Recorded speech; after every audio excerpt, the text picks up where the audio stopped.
इशिता सो चुकी थी और अनुज भी अपने कमरे में चला गया था, लेकिन मेघना को नींद प्यारी नहीं थी।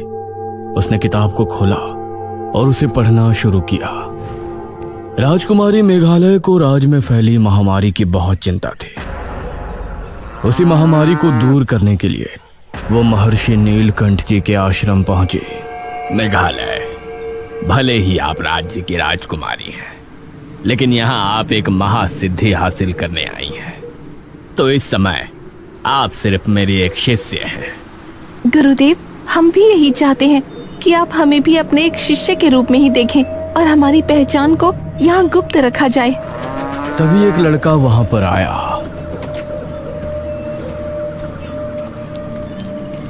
प्रणाम गुरुदेव। अभिमन्यु, कल से आप भी अपनी महासिद्धि की प्रक्रिया शुरू करने वाले हैं। आप दोनों गुरुकुल के वस्त्र धारण कर ले। अवश्य गुरुदेव। मध्यरात्रि के पहर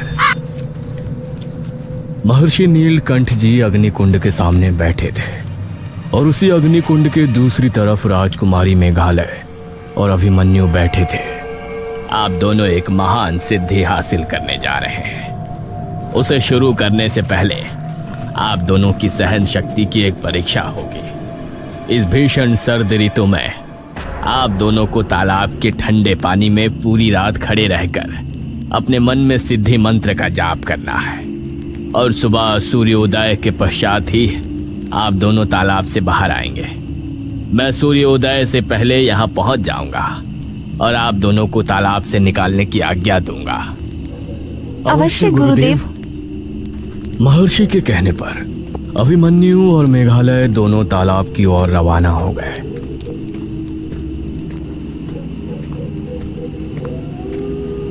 और वहां पहुंचकर दोनों पानी में उतर गए। तालाब के पानी में पैर रखते ही मेघालय का जिस्म सिहर उठा। पानी इस समय बर्फ सा ठंडा लग रहा था। अभिमन्यु और मेघालय दोनों ही पानी में खड़े हुए थे।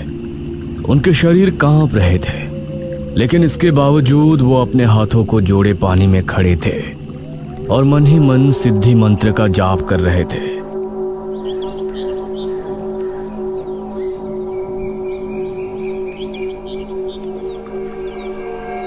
सुबह होने तक दोनों का शरीर सुन्न पड़ गया था।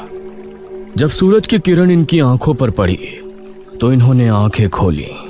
अरे, ये महर्षि जी तो अभी तक नहीं आए। उन्होंने कहा था कि उनके आने पर ही हम लोग तालाब से बाहर जाएंगे। लेकिन उन्होंने ये भी तो कहा था कि सूर्योदय से पहले वो यहाँ आ जाएंगे। मुझसे तो अब और पानी में नहीं रुका जाएगा। ये कहकर अभिमन्यु तालाब से बाहर निकल आया, लेकिन मेघालय अभी भी पानी में खड़ी थी। अभिमन्यु की नजर मेघालय के भीगे जिस्म पर पड़ी तो उसका मन विचलित हो रहा था।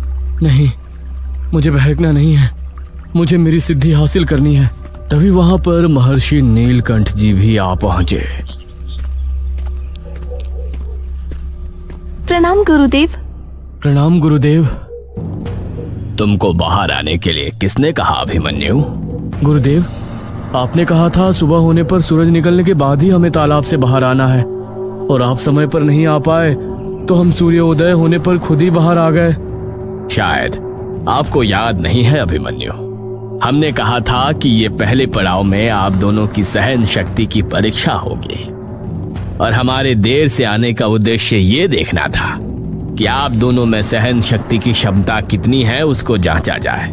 आपको हमारे आने तक की प्रतीक्षा नहीं हुई और आप बाहर आ गए, लेकिन मेघालय ने सहन शक्ति से हमारी आने की प्रतीक्षा की।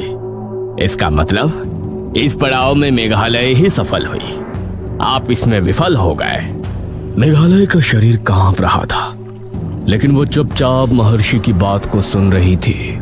मेघालय, आप तालाब से अब बाहर आ सकती हैं। मेघालय तालाब के पानी से बाहर आई, लेकिन अभिमन्यु अब मन ही मन मेघालय पर क्रोधित हो रहा था। अगर ये भी तालाब से बाहर आ जाती तो महर्षि मुझ पे क्रोधित नहीं होते। मेघना ने अब तक 15 पन्ने पढ़ लिए थे। उसने अगला पन्ना और पलटा। अरे, ये 15वें पन्ने के बाद के पन्ने फटे हुए क्यों हैं? इसे तो मैंने अपने हाथों से यहाँ रखा था। अब मेघना ने देखा कि 15वें पन्ने के बाद किताब में सीधा 222वां पन्ना था। अजीब बात है, 222वां पेज आ गया। उसने आगे पढ़ना शुरू किया। मेघालय एक पहाड़ी पर अग्नि घेरे में बैठी हुई थी। उसका बदन तप रहा था और उसके समीप दूर दूर तक कोई नहीं था। तभी उसे एक दिव्य रोशनी नजर आई। मेघालय, तुम्हारी भक्ति और सिद्धि पाने की अभिलाषा से हम बहुत प्रसन्न हैं। बताओ, क्या चाहती हैं आप? प्रणाम मृत्युंजय देव, हम आपसे अपने लिए कुछ नहीं चाहते, बस इतना चाहते हैं कि हमें एक ऐसी मृत्युंजय सिद्धि दी जाए जिससे हम अपने राज्य के लोगों को हर बीमारी से, हर बड़ी महामारी से बचा सकें, जिसकी वजह से किसी के भी समय से पूर्व अकाल मृत्यु न हो, हमारे राज्य में शांति और अमन कायम हो। तथास्तु। इतना कहते ही एक रोशनी प्रज्वलित होकर मेघालय के ठीक सामने आकर गिरी, जिसने एक बीज का रूप ले लिया। इस बीज को ले जाकर अपने हाथों से भूमि में बो दो मेघालय। 7 दिनों के भीतर ही इस बीज से एक ऐसा पेड़ उगेगा जिससे हर एकादशी और पूर्णमासी की रात मृत्युंजय अमृत टपकेगा। उस अमृत को पीते ही मानव की हर एक बीमारी दूर हो जाएगी, लेकिन इसका इस्तेमाल केवल रोगियों द्वारा ही किया जाएगा। मृत्युंजय अमृत को बिना बजाय अपने पास रखने से कोई लाभ नहीं होगा। यह धुंधा बनकर हवा में गायब हो जाएगा। इसका इस्तेमाल केवल और केवल रोगियों को ठीक करने के लिए ही किया जाएगा। आपका बहुत बहुत धन्यवाद मृत्युंजय देव। लेकिन एक बात ध्यान से सुन लो मेघालय, एक दिन ऐसा आएगा जब रोगियों की संख्या बहुत ज्यादा होगी और उस समय मृत्युंजय अमृत पास होने के बाद भी तुम खुद को लाचार महसूस करोगे।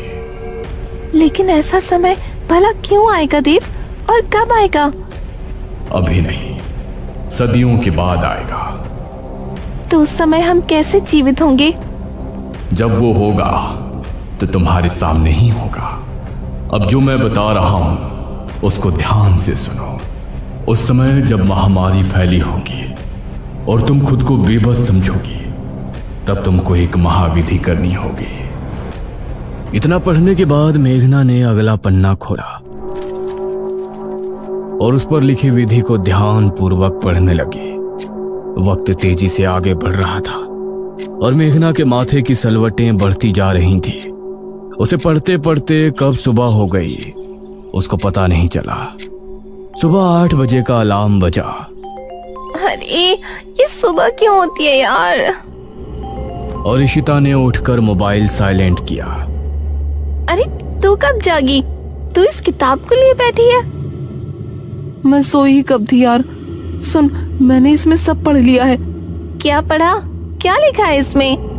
उस दमयंती की चाल अब नाकाम करने का वक्त आ गया है। मेघना ने जल्दी ही अनुज से कहकर तांत्रिक महाराज को भी वहां बुलवा लिया और अब सभी मेघना की बात को गौर से सुन रहे थे। आज पूर्णमासी की रात है। मैं आज मृत्युंजय अमृत के पेड़ के पास बैठकर एक महाविधि शुरू करूंगी। उसे करते समय मृत्युंजय अमृत के इर्द गिर्द आग जली होगी। अग्नि घेरे में बैठकर ही मैं उस विधि का महामंत्र जपना शुरू करूंगी। अगर मुझे बीच में किसी ने रोक दिया तो वो महाविधि अधूरी रह जाएगी। वो दमयंती मुझे रोकने की कोशिश जरूर करेगी। अब सभी को उस समय अग्नि घेरे के करीब आने से उस दमयंती को रोकना होगा, क्योंकि अगर वो इसके करीब आ गई तो मेरी विधि को भंग करने में वो कामयाब हो जाएगी। फिक्र मत करो बेटी, तुम्हारे अग्नि घेरे के करीब हम उसे नहीं आने देंगे। उसी समय इशिता का मोबाइल बजा। अरे ये तो प्रोफेसर जयदेव की कॉल है। इशिता ने कॉल उठाया।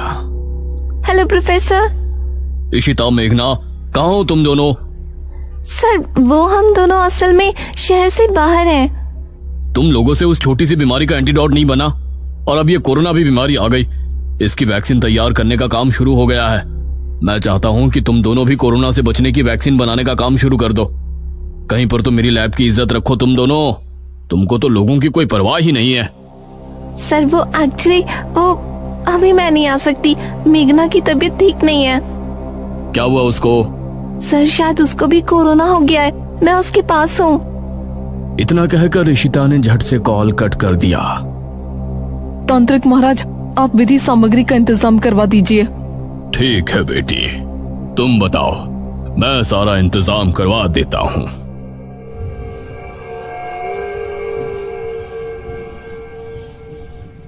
रात को 9 बजे के समय मेघना मृत्युंजय अमृत के पेड़ के सामने बैठी थी। उसके चारों ओर एक अग्नि घेरा जल रहा था।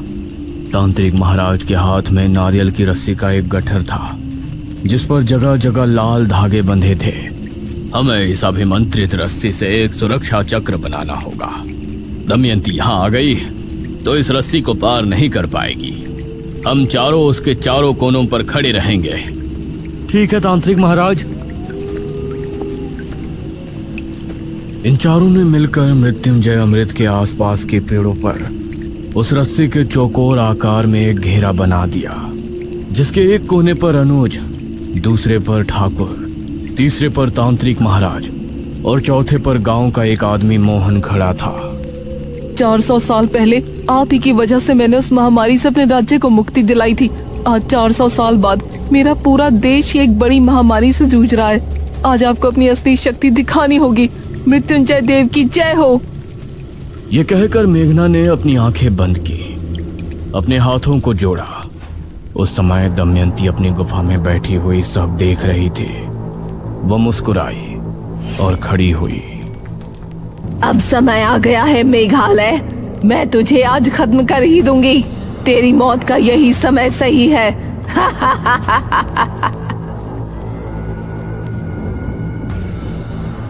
दमयंती उसी समय गुफा से निकली।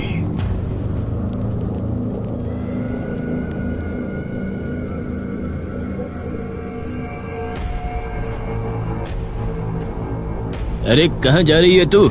लॉकडाउन लगा है, भूल गई क्या? वो उस तरफ बढ़ा ही था कि दमयंती उस पर झपटी।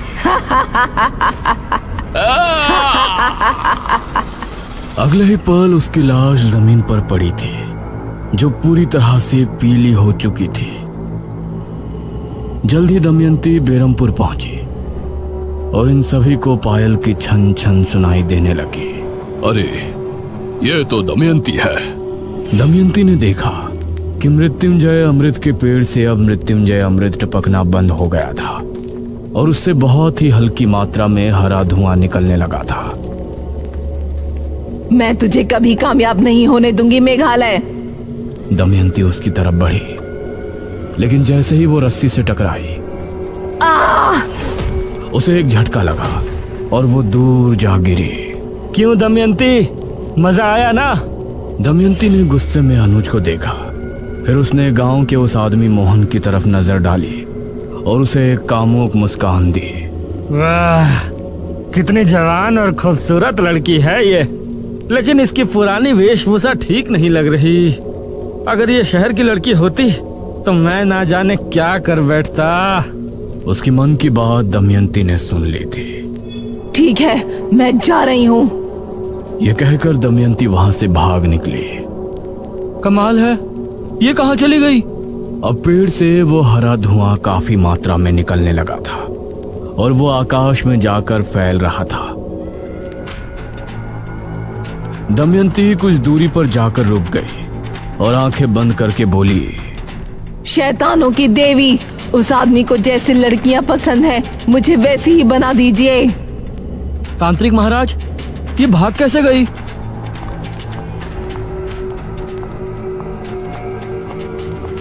मोहन, जरा इधर देखो। इन सभी ने देखा कि सामने से दमयंती आ रही है। उसके कपड़े इस समय बहुत तंग थे। वो मोहन को रिझाने में कामयाब हो रही थी। दमयंती का ये रूप देखकर ये सभी हैरान रह गए। हैं? ये तो शहर की लड़की से भी ज्यादा खूबसूरत है। मोहन, तुम मुझे पसंद करते हो ना? चाहती हो कि मैं तुम्हारी हो जाऊं? ऐसा मुमकिन है? ये सुनकर मोहन को यकीन नहीं हुआ। मोहन, अपनी जगह रुको। इसकी बातों में मत आना।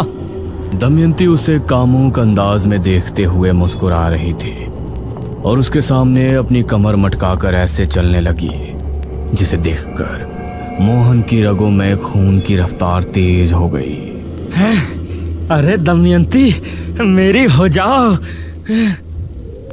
इस रस्सी को तोड़ दो इसको, मैं तुम्हारी हो जाऊंगी। हाँ, अब मैं तुमसे दूर नहीं रह सकता, मैं अभी इसे तोड़ दूंगा। नहीं मोहन। ये कहकर मोहन ने उसी समय रस्सी को तोड़ दिया। नहीं।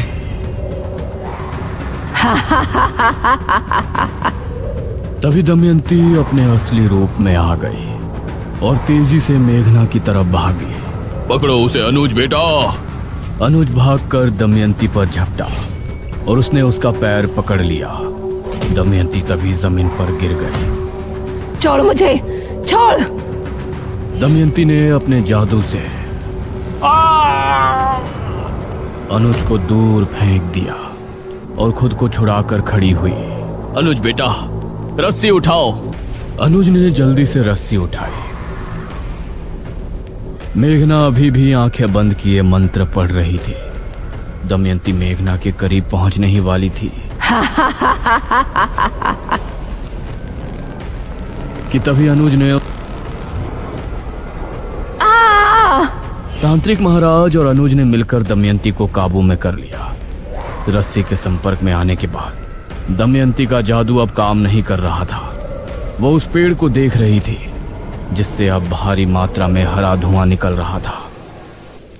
मृत्युंजय देव की जय हो, मृत्युंजय देव की जय हो, मृत्युंजय देव की जय हो। इतना कहते ही पूरा पेड़ धुएं से घिर गया। ये धुआं बहुत ज्यादा गहरा था। चारों तरफ हरा बादल छा गया। इन लोगों को एक दूसरे की शक्ल तक नजर नहीं आ रही थी। दमयंती की चीख भी उसी धुएं में कहीं घूम रही थी। मेघालय, मैं तुझे कामयाब नहीं होने दूंगी। अब मेघना ने अपनी आंखें खोल ली थी और धुएं को फैलता देखकर वो भी थोड़ी हैरान थी। अब पूरे आसमान में हरा धुआं फैलने लगा। ये धुआं इतनी तेजी से फैल रहा था कि दूर दूर देखने पर भी यही नजर आ रहा था। कुछ देर बाद धुआं छटकर पूरी तरह आसमान में फैल गया था। अनुज, तांत्रिक महाराज और मुखिया उसको देख रहे थे। अब अग्नि घेरा भी बुझ गया था और मेघना भी ये देखकर उससे बाहर निकल आई। ये क्या है? मृत्युंजय अमृत अब धुआं बनकर फैल रहा है। ये अब हवा में घुलकर हवा को पूरी तरह से शुद्ध कर देगा। नहीं छोड़ूंगी तुझे मेघालय। वो इनकी तरफ बढ़ ही रही थी कि तभी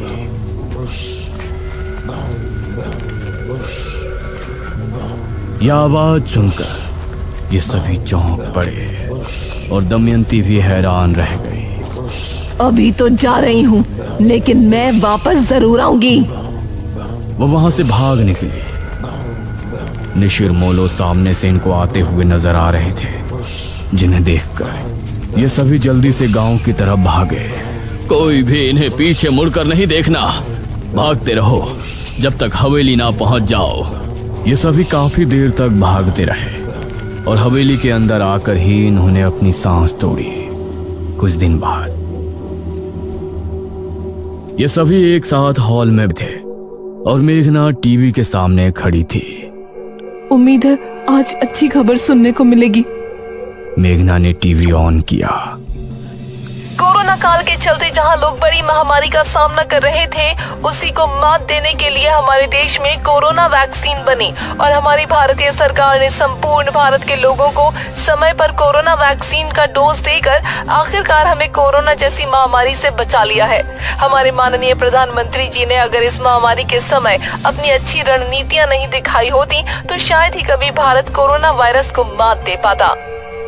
हाँ, शुक्र है भगवान का, अब सब ठीक हो जाएगा। मेघना को इस समय बहुत अच्छा महसूस हो रहा था। तभी इशिता को फिर से प्रोफेसर का कॉल आया। Hello sir. इशिता और मेघना, दूसरे डॉक्टर्स के लैब में कोरोना वैक्सीन बनी और उस वैक्सीन की वजह से ही आज इंडिया से कोरोना खत्म हो गया। अगर तुम लोगों ने मेहनत की होती तो वैक्सीन मेरी लैब से बनकर भारत के लोगों तक पहुंचती। कितना नाम होता मेरा। तुम दोनों बिल्कुल निकम्मी हो, बिल्कुल निकम्मी। सॉरी सर, हम दोनों को इस बात का हमेशा अफसोस रहेगा कि हमने कोरोना काल में लोगों को बचाने के लिए कुछ नहीं किया।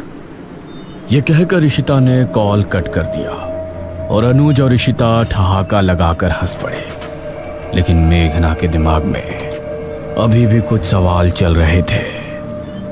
एक बात तो समझ में नहीं आ रही, जो किताब पिछले जन्म में राजकुमारी मेघालय ने रखी थी उसके पन्ने किसने फाड़े होंगे और क्यों? वो लड़का जिसका नाम अभिमन्यु था उसका आगे क्या हुआ था?